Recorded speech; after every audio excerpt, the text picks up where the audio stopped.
Lad os prøve at snakke omkring den globale økonomi.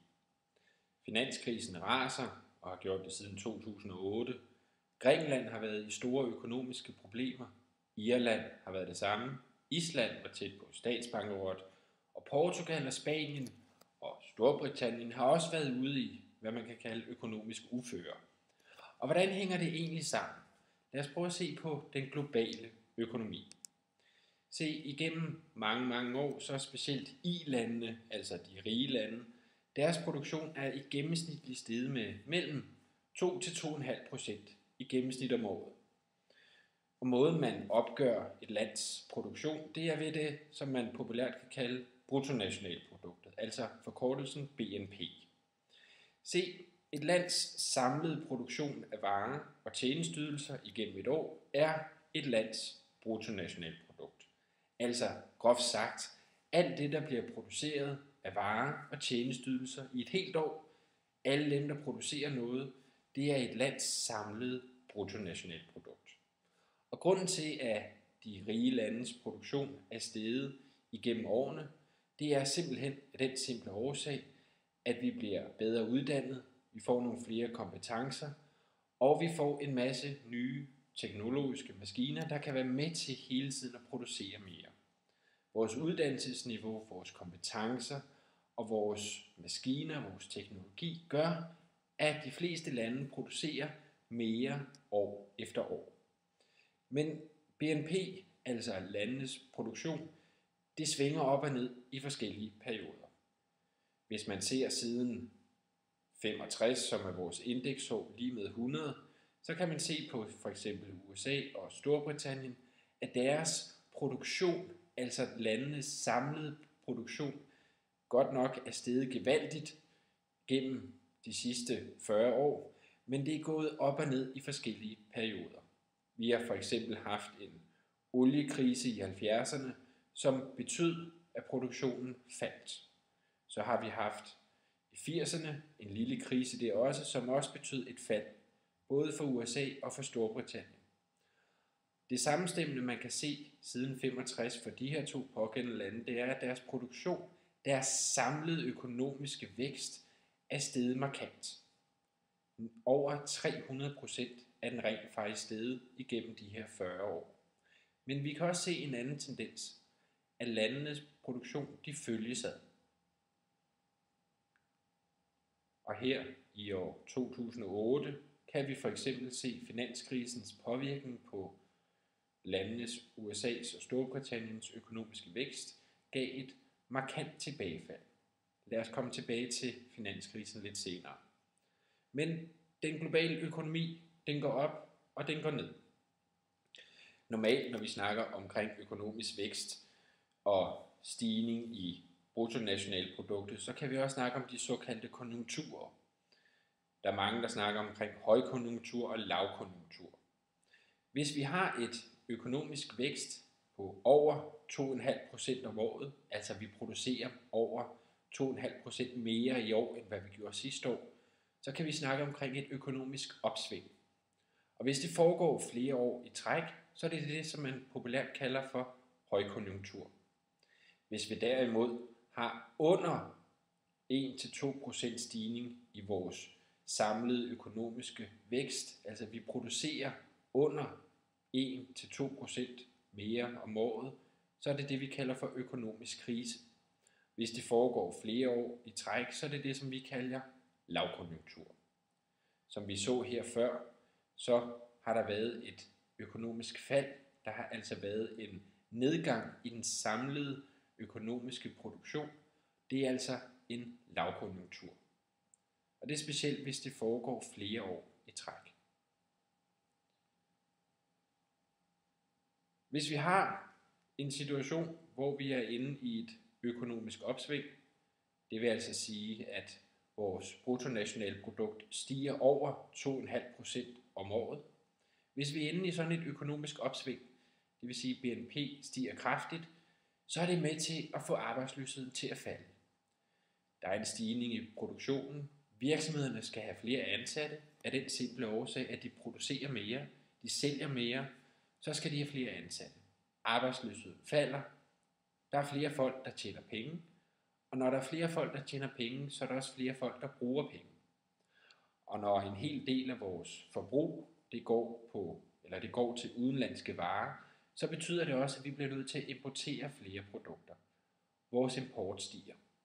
Som vi skal se på lidt senere, så betyder det desværre, at vores betalingsbalance den forværres.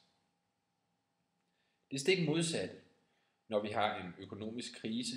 Det vil sige, at vores samlede produktion stiger ikke så forfærdeligt meget. Det betyder så, at der er et fald i produktionen. Vi køber ikke så mange produkter, vi producerer ikke så mange ting, så virksomhederne sælger heller ikke så mange ting. Og når man ikke sælger særlig mange produkter, så bliver man måske nødt til at afskedige folk. Virksomheder fyrer folk. Når folk mister deres arbejde, så stiger arbejdsløsheden. Og så er der færre folk ude i samfundet til rent faktisk at bruge penge, så forbruget falder. Det er jo knap så godt, for så arbejdsløsheden stiger. Men det er rent faktisk rigtig godt for vores import. Jo færre folk, der køber produkter, jo færre varer skal vi importere fra andre lande. Og som vi skal se lidt senere, så er det ensbetydende med, at vores betalingsbalance forbedres. Der er altså to forskellige udgangspunkter, når vi snakker omkring den globale økonomi. Vi kan have økonomisk opsving. BNP stiger med over 2,5% om året. Det medfører, at arbejdsløsheden falder, men desværre også, at importen øges kraftigt. Som i øjeblikket er der mange lande derude i, hvad man kan kalde en økonomisk krise. Vores samlede produktion stiger ikke særlig meget, og når vores produktion ikke stiger, så stiger arbejdsløsheden, fordi virksomhederne har ikke brug for særlig mange ansatte. Og så er der færre ude i samfundet til at bruge penge, og vores import falder. Det er midt imellem, det er det man kalder en stabil økonomisk udvikling. Der er ikke særlig meget økonomisk opsving, men vi er heller ikke økonomisk krise. Produktionen er mere eller mindre sådan stabil. Det vil også medvirke, at arbejdsløsheden ikke ændrer sig så forfærdeligt meget. Hvis man ser tilbage igen til 1965 som udgangspunkt for eksempel, så kan vi se, at den globale økonomi har været stærkt stigende, og det er jo især på grund af, at vi får flere maskiner til at udføre vores arbejde mere effektivt. Personalet og de ansatte får en bedre uddannelse, og de får nogle bedre kompetencer. Alle de her forskellige ting er med til, at vi producerer mere hver eneste år, og vi bliver mere effektive hver eneste år. Og det er sådan set en meget stor forklaring på, at vi siden 1965 har oplevet globalt set en enorm vækst i vores samlede produktion. Undervejs har verdensøkonomien og den globale økonomi været udsat for nogle forskellige kriser. Der var den første økonomiske krise, det var oliekrisen. Så havde vi en anden oliekrise. Der var krisen i 90'erne. Der var IT-krisen i starten af det nye årtusind. Og så den meget omtalte finanskrise. Det har givet en negativ vækst, som man ikke har set på samme niveau siden i hvert fald 65. Undervejs har vi også været inde i perioder med højkonjunktur. Der bliver produceret på fuld kraft økonomisk vækst. Der var næsten fuld beskæftigelse.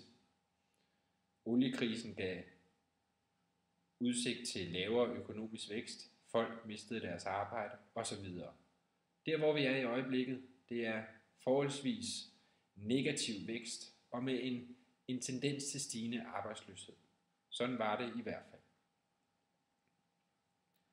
Grunden til, at de to oliekriser har givet lav økonomisk vækst og stigende arbejdsløshed, det er der en meget simpel forklaring på. Fra den ene dag til den anden steg prisen på olie.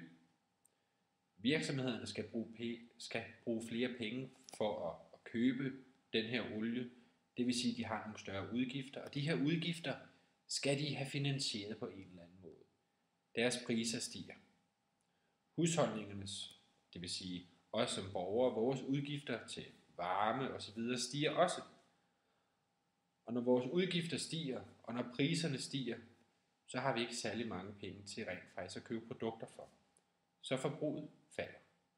Og Og når forbruget falder, så skal virksomhederne ikke producere nær så meget. Så vores samlede bruttonationalprodukt, den samlede produktion i landet, falder også. Og det medfører arbejdsløshed, specielt og lige præcis, hvad man så under de 2 oliekriser.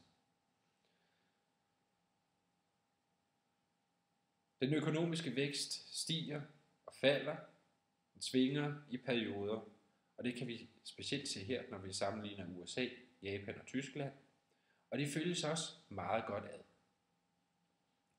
80'erne var der et fald i den økonomiske vækst. Hen omkring midt-80'erne var der en eksplosiv stigning for USA. Det medfører også, at der er en stigning i Japan og Tyskland i det her tilfælde. Men en tendens til, at økonomien falder og stiger, og de følges forholdsvis pænt ad. Det samme med arbejdsløsheden. Vi så før, at i perioden omkring 82 til 85, der havde USA en markant stigning i deres økonomiske vækst, altså en markant stigning i deres samlede produktion, og i samme periode kan man også se, at deres arbejdsløshed faldt. Så det hænger meget godt sammen med, når der er en økonomisk vækst, når de producerer mere og mere, så kan man med det samme aflæse det i faldet i arbejdsløsheden. Hvis vi går tilbage til finanskrisen, som startede cirka i efteråret år 2008, der kan vi se, at her har vi USA, Tyskland, Sverige og Irland, at i år 2009 kan vi se et markant fald for alle de her 4 lande, når vi snakker omkring økonomisk vækst. Deres samlede produktion faldt simpelthen i år 2009 i forhold til året før. For USA's vedkommende så var det 2,5% fald i forhold til 2008. For Tysklands vedkommende var det næsten 5% fald i forhold til året før. Sverige 5%. Irland var næsten 8%. Alle de her lande oplevede i 2009 et tilbageskridt, altså en negativ vækst ved deres samlede produktion. De producerede simpelthen mindre i 2009, end de gjorde i 2008. Og nøjagtigt det samme kan man også se, når man ser på tallene for deres arbejdsløshed. Den steg tilsvarende.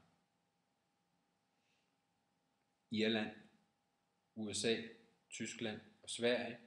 Siden 2008 kan man aflæse en markant stigning i deres arbejdsløshed. Irland gik fra omkring 4% i 2005, så rammer finanskrisen, og deres arbejdsløshedsprocent her i 2010 er omkring 15%. Tyskland oplever en arbejdsløshed, som også har været stigende siden finanskrisen. Den er på omkring lidt over 11%. Og det samme gør sig gældende for langt de fleste lande i verden. Stigende arbejdsløshed og faldende produktion. En lille gentagelse og opsummering. Hvis man er inde i et økonomisk opsving, man producerer altså mere og mere, så falder arbejdsløshed, fordi der er behov for flere ansatte. Og når der er flere til at bruge penge, så stiger vores import også. Økonomisk opsving. Det stik modsatte, når man er inde i en økonomisk krise, altså en lavkonjunktur, der bliver ikke produceret særlig meget. Når der ikke bliver produceret særlig meget, så er der ikke behov for særlig meget arbejdskraft. Så arbejdsløsheden stiger. Men det gode er, at der er ikke særlig mange personer til at forbruge, så vores import falder.